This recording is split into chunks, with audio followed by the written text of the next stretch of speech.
Books के case में हर कोई ही ये जानना चाहता है कि वो कैसे कम समय में ज्यादा बुक्स पढ़ सकता है और कैसे वो उस नॉलेज को रिटेन कर सकता है।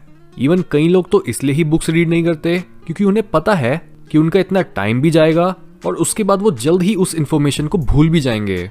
ये प्रॉब्लम इसलिए आती है क्योंकि लोगों को रीड करना ही नहीं आता। रीडिंग भी एक स्किल है और सबसे इफेक्टिव रीडर्स रीडिंग के रूल्स जानने की वजह से इस स्किल में एक्सपर्ट होते हैं। इसलिए इस एपिसोड में हम कुछ ऐसे ही रीडिंग के रूल्स के बारे में बात करेंगे ताकि आप भी अपना टाइम वेस्ट करने के बजाय एक इफेक्टिव रीडर और एक इफेक्टिव लर्नर बन सको और नए नए कॉन्सेप्ट्स को इजीली डाइजेस्ट कर सको। Rule number 1, do reading like snacking. अगर आपको बुक्स रीड करने का समय नहीं मिलता तो बुक रीडिंग को एक मेन कोर्स मील की तरह नहीं बल्कि एक स्नैक की तरह देखो। मेन कोर्स का मतलब कि आप एक बुक का मेजॉरिटी का हिस्सा एक ही बार में कंज्यूम कर लो, पर स्नैकिंग का मतलब कि आप अपने घर में हर जगह बुक्स को रखो और जहां आपको मौका मिले आप वहीं कोई भी बुक खोलकर कुछ पेजेस जल्दी से रीड कर सको और वापस से अपना दूसरा कोई काम कर सको। ऑफ कोर्स हर कोई इतना अच्छा रीडर नहीं होता कि वो एक सिटिंग में ही 50 से 100 पेजेस या फिर पूरी बुक को ही खत्म कर सके। इसलिए जब भी आप सिर्फ कुछ मिनट्स के लिए ही फ्री हो तब किसी भी बुक के 5-6 पेजेस को जल्दी से रीड करो और इस तरह से बिना ज्यादा डिसिप्लिन बिल्ड करे ही आप हर महीने कई एक्स्ट्रा बुक्स को पढ़ पाओगे। Rule number 2, you don't have to finish a book unless आप कोई नॉवल पढ़ रहे हो और बिना उसे पूरा रीड करे आपको स्टोरी नहीं समझ आएगी। आपको किसी बुक का एक एक पेज रीड करने की जरूरत नहीं है किसी को ये बोलने के लिए कि आपने उस बुक को रीड कर लिया है और आप उससे वाकिफ हो। बुक्स मूवीज की तरह नहीं होती। यूजुअली एक टिपिकल नॉन फिक्शन बुक का हर चैप्टर ही दूसरे चैप्टर से एकदम अलग होता है और आप कई बोरिंग या फिर सिंपल चैप्टर्स को स्किप भी कर सकते हो। किसी बुक के हर एक वर्ड और हर अच्छे कोट को रटने की कोशिश मत करो, बल्कि जो चीज आपको इंटरेस्टिंग लगे उससे अपनी लाइफ से रिलेट करके देखो और बुक बंद करके उसके बारे में सोचो। यही सही तरीका होता है बुक्स में दी इंफॉर्मेशन को डाइजेस्ट करने का। Rule number 3, speed reading is not ideal. Speed reading boring chapters पर नजर फेरने और उनका सार निकालने में तो इफेक्टिव होता है, पर अगर आप किसी इंफॉर्मेशन को रिटेन करना और उसकी डेप्थ में जाना चाहते हो तो स्पीड रीडिंग से आपको कोई बेनिफिट नहीं मिलने वाला। आप किसी ट्रेंडी बुक को तो स्पीड रीड कर सकते हो, लेकिन एक क्लासिकल और टाइमलेस बुक गहरी होती है और वो आपकी पूरी अटेंशन मांगती है।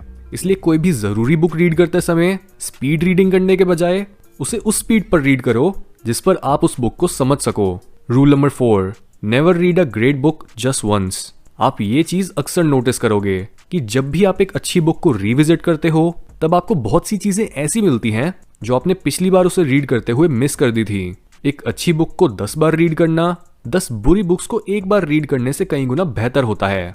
इसलिए हर समय नई बुक्स की तलाश में मत रहो, बल्कि जो बुक्स ऑलरेडी आपके लिए लाइफ चेंजिंग रही हैं उन्हें फिर से उठाकर पढ़ो और देखो कि अब आपको उनमें से क्या चीज नहीं मिलती है। Rule number 5, have a reason to read.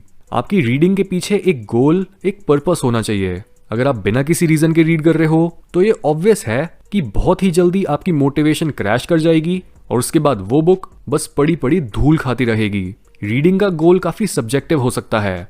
जहां कई लोग नई नॉलेज गेन करने के लिए रीड करते हैं, कई रीडिंग को एंजॉय करते हैं, कई लोग अपनी वोकैबुलरी को इंप्रूव करना चाहते हैं, कई लोग सेल्फ हेल्प बुक्स को रीड करते हैं अपनी लाइफ को बेहतर बनाने के लिए और कई किसी ऑथर के राइटिंग स्टाइल को समझने के लिए। अपने क्वेश्चंस, अपनी क्यूरियोसिटी और अपनी प्रॉब्लम से रिलेटेड बुक्स को रीड करो।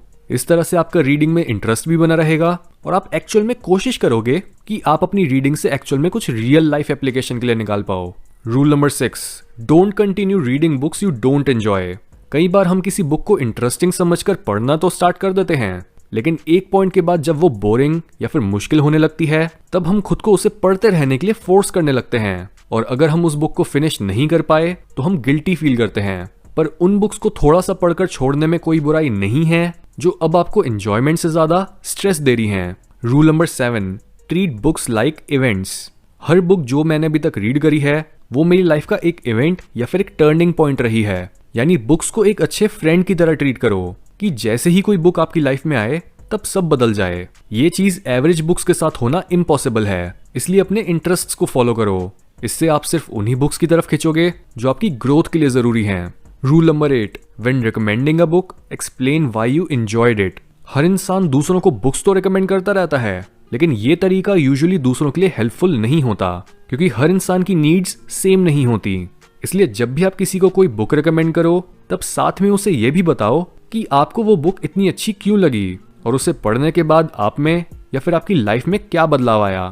अगर किसी बुक ने आपकी वोकैबुलरी को इम्प्रूव करा लेकिन दूसरा इंसान अपनी इनकम को बढ़ाने के लिए बुक्स ढूंढ रहा है तो ऐसे में आपकी रिकमेंडेशन बंद कानों पर पड़ेगी। इसलिए हमेशा बुक्स को सजेस्ट करने के साथ उनसे जुड़े स्पेसिफिक बेनिफिट्स को भी बताओ। Rule number 9, leave books everywhere. अगर आप एक इफेक्टिव रीडर के घर जाओ तो आपको यूजुअली उसकी किताबें और पढ़ने समझने का सामान हर जगह फैला हुआ मिलेगा। उनके घर का हर कोना उन्हें कुछ सिखा और याद दिला रहा होता है। ऐसे में ये मैटर ही नहीं करता कि वो घर में कहाँ हैं और क्या कर रहे हैं, उनके पास हर समय कुछ ना कुछ रीडिंग मटेरियल जरूर होता है। Rule number 10, give yourself permission to read multiple books at the same time. ये भी एक पॉपुलर ख्याल है जो लोगों को ज्यादा रीड करने से रोकता है। वो सोचते हैं कि वो एक समय पर सिर्फ एक ही बुक को पढ़ सकते हैं, जबकि असल में आप एक साथ कई बुक्स को स्टडी कर सकते हो और एक बुक को रखकर दूसरी उठा सकते हो। बिल्कुल वैसे ही जिस तरह से आप टीवी का चैनल बदलते हो।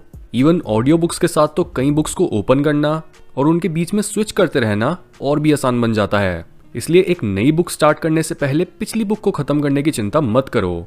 आप नई बुक्स को साथ में एक्सप्लोर कर सकते हो। Rule number 11, don't be ashamed of reading second hand work. मैं अक्सर बोल तो देता हूँ कि क्लासिक्स पढ़ो, ना कि ट्रेंडी, लेकिन बहुत से लोगों के लिए ऑल टाइम क्लासिक्स जैसे शेक्सपियर, डॉस्टोएव्स्की, काफ्का, चेकोव, नीचा या दांते जैसे लोगों की किताबों को पढ़ना बहुत मुश्किल होता है। इसी वजह से इन लोगों की इनसाइट्स लेने के लिए इनकी ओरिजिनल राइटिंग पर करी गई कमेंट्री को पढ़ने में कोई गलत बात नहीं है। आपको डायरेक्टली डॉस्टोएव्स्की, नीचा या शेक्सपियर पढ़ने की जरूरत नहीं है, उन्हें समझने और उनमें इंटरेस्ट लेने के लिए।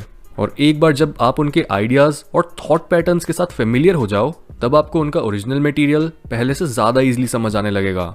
Rule number 12, it's okay to not like trendy books. Trends बदलते रहते हैं क्योंकि कोई भी एक ट्रेंड सच को रिप्रेजेंट नहीं कर सकता। इसी वजह से बुक्स के केस में भी पॉपुलर नेम्स के पीछे मत भागो। जो बुक्स पॉपुलर होती हैं और नहीं आती हैं वो यूजुअली एवरेज लोगों की समझ के हिसाब से लिखी गई होती हैं और उनमें कुछ भी एक्स्ट्रा ऑर्डिनरी नहीं होता। इसके बजाय आपको रीडिंग के लिए ऐसी बुक्स चुननी है जिन्होंने टाइम का टेस्ट ऑलरेडी पास कर लिया है और वो कई डेकेड्स या कई 100 और हजारों सालों से कल्चर में टिकी पड़ी हैं। Rule number 13, don't be shy to read fiction और चिल्ड्रंस बुक्स। बहुत से लोग लिटरेचर पढ़ने को अवॉइड करते हैं क्योंकि उन्हें लगता है कि फिक्शन का मतलब है रियलिटी के ऑपोजिट, लेकिन असलियत में एक फिक्शनल स्टोरी जिन फंडामेंटल रूल्स पर काम करती है वो रूल्स रियल लाइफ रूल्स पर ही बेस्ड होते हैं। जिस वजह से आपको एक स्टोरी तब तक अच्छी और सच्ची नहीं लगती जब तक वो इंटरेस्टिंग कैरेक्टर्स और सही प्लॉट के थ्रू असली जिंदगी की घटनाओं को लाइट में नहीं लाती। फिक्शन पढ़ने से आप खुद को उसके कैरेक्टर्स के साथ रिलेट कर पाते हो और उनकी डेवलपमेंट से इंस्पिरेशन ले पाते हो।